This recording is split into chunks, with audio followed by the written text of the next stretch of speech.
యుద్ధ భూమిలో అంపశయ్య మీద పడిపోయి బాణముల తలగడా మీద తల పెట్టుకుని ఒంట్లోంచి రక్తం అంతా కారిపోయిన తర్వాత కృష్ణ పరమాత్మని ఆపాదమస్తకం చూస్తూ చెప్తున్నాడు, నువ్వు ఎంత భక్త పరాధీనుడవో నాకు తెలుసు.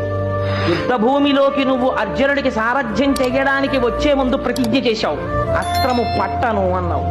నేను ప్రతిజ్ఞ చేశాను, నీతో పట్టిస్తాను అన్నాను.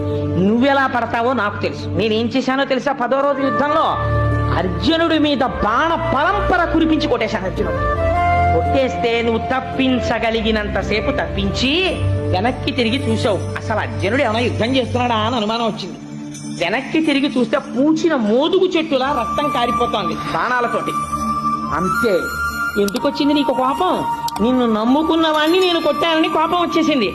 ఆ కోపంలో నీ ఒడలు నీవు మరిచిపోయావు పరమాత్మ. అంత భక్త పరాధీనుడివయ్యా నువ్వు.